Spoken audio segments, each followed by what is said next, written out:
Bien, buen día chicos.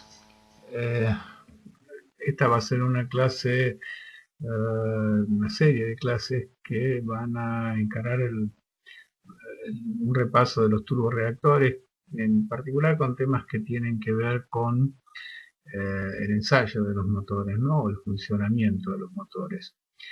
Espero que resulte más divertida que la anterior, que era un poco ploma. Pero bien, eh, en realidad hay motores que utilizan el ciclo de Brayton. Nosotros conocemos los turborreactores puros, que son aquellos, por ejemplo, el motor de la 4 es un turborreactor puro, tienen un compresor, una cámara de combustión y una turbina.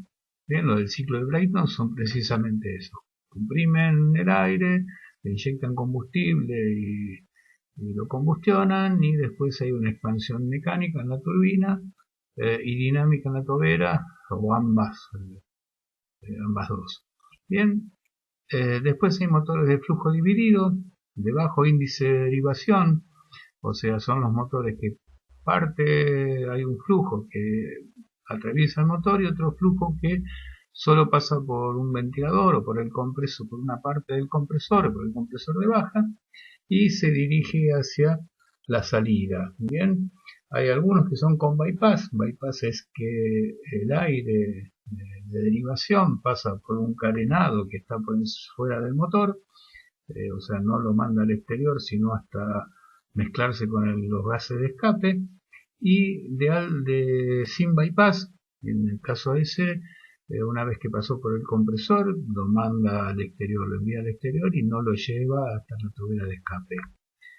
Hay otros motores que son los de alto índice de derivación, tiene un flujo de 4, 5 o 6 veces del flujo que pasa, va para afuera, lo manda directamente afuera, y una parte mínima que pasa por el motor. Eso se conocen como turbofan o turbojet. Bien, después están las turbohélices y los turboejes. Los turboejes son los que usan los helicópteros en general. Ahora bien, ¿cuál es la diferencia en lo que hace el rendimiento de cada uno de estos motores? Acá en estas curvas pueden ver más o menos cómo es el turbo propeller o el turbo hélice hasta una velocidad de 380 millas por hora, bien, nudos serían, bien, hasta una velocidad de 380 nudos tiene un rendimiento que va creciendo, o sea, a baja velocidad tiene un alto rendimiento, es la que mejor rendimiento tiene la hélice, y hasta 380 nudos. A partir de ahí decae fuertemente y no se pueden alcanzar velocidades tan altas con una turbohélice. Bien, por eso en general los turbohélices se utilizan para lo que son vuelos de cabotaje, aeronaves de trayectos cortos, y las velocidades que se alcanzan no son muy altas.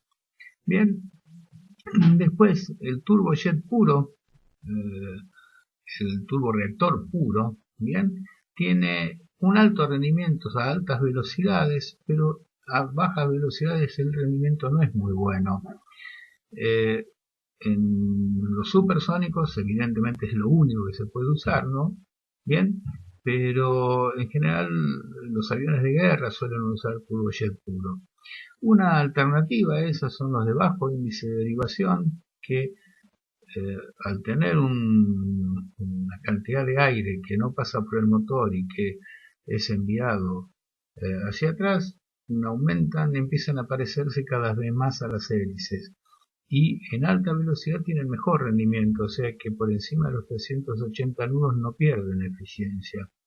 Y el de alto índice de derivación, bueno, obviamente es el mejor, por eso casi todos los motores que se fabrican en la actualidad para aviones, o sea, de alto empuje, son de alto índice de derivación. Porque en realidad el tema en los turborreactores consiste en enviar aire hacia atrás para que el motor reaccione hacia adelante.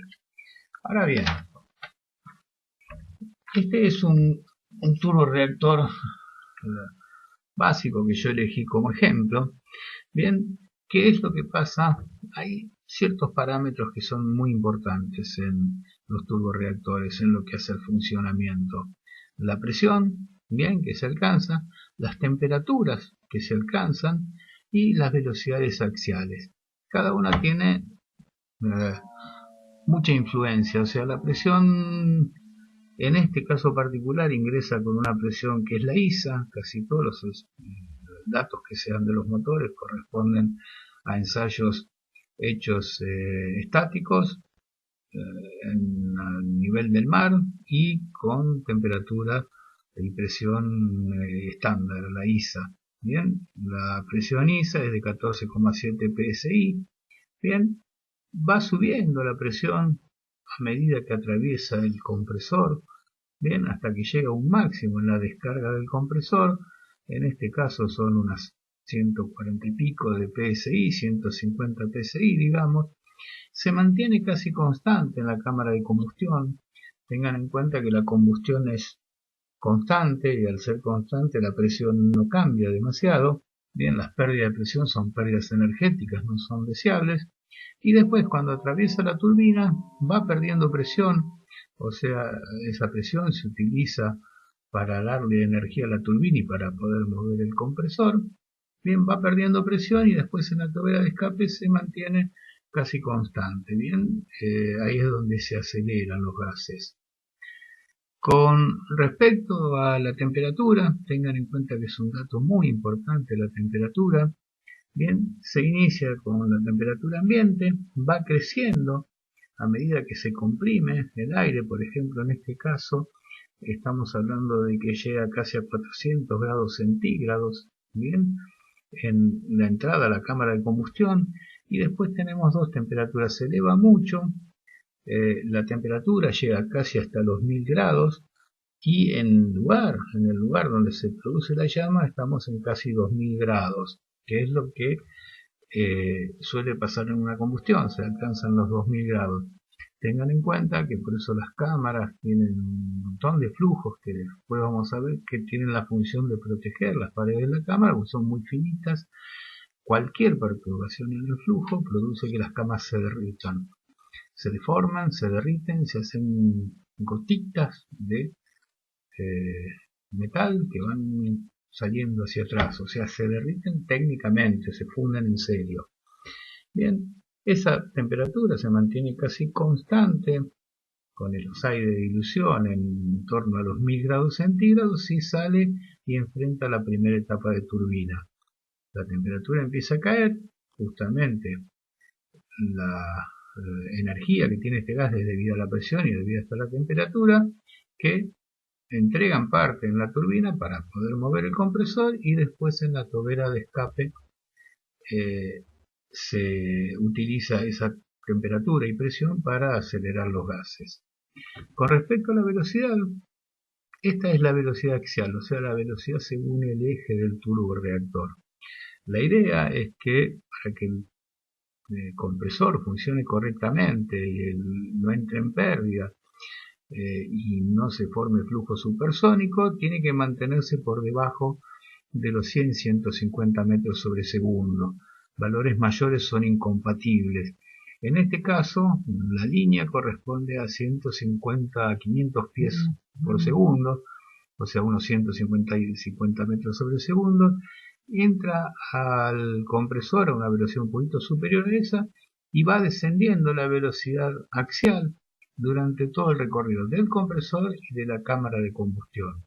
Tengan en cuenta que después vamos a ver que en la cámara de combustión la velocidad no puede ser muy alta porque se extingue la llama. Bien, aumenta un poco en la salida la cámara de combustión y después va teniendo escalones en las turbinas, aumenta la velocidad en la etapa estatora y disminuye en la etapa rotora. Va absorbiendo energía. Por último, produce un fuerte incremento de la velocidad porque lo que trata de lograr es una diferencia de velocidades, por lo que les decía que el empuje es debido a la cantidad de movimiento, bien, y sale a una alta velocidad del compresor. Bien,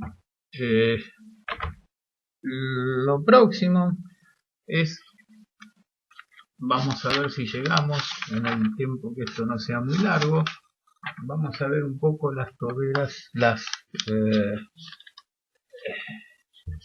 las tomas de aire de los motores. Bien, hay yo creo que podemos dividir en dos grandes grupos: las toberas subsónicas, que en general son del tipo pitot, y las toberas supersónicas, que son en general de geometría variable. No sé si recuerdan, en termodinámica o en alguna de las materias deben haber visto que cuando el flujo se hace supersónico, los efectos del teorema de Bernoulli se invierten. ¿Qué significa esto? Que por encima de la velocidad del sonido, si queremos que la velocidad disminuya, no debemos aumentar la superficie de la sección transversal, sino lo que debemos hacer es bajarla, o sea, tener una superficie cónica. En definitiva, lo que nosotros conocemos como tobera, en la forma que tiene la tobera en régimen subsónico, la tendrá el difusor. Bien, lo mismo ocurre con la toma de aire. En las tomas de aire normalmente tenemos de tipo pitot, o sea, son divergentes. Va aumentando la superficie de la sección, el diámetro, si se quiere.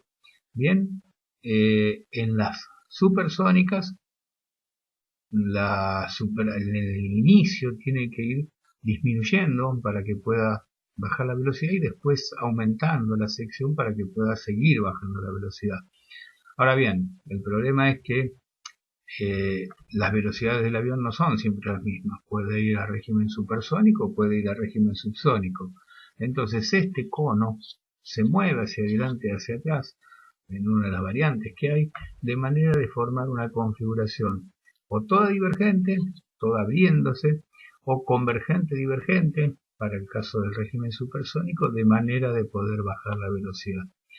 ¿Por qué es tan importante bajar la velocidad? Porque justamente la tobera lo que tiene que hacer es bajar la velocidad del flujo para que sea compatible con el funcionamiento del compresor. Lo que hace, poco les decía, que los compresores a muy alta velocidad del flujo no rinden y pueden caer en pérdida.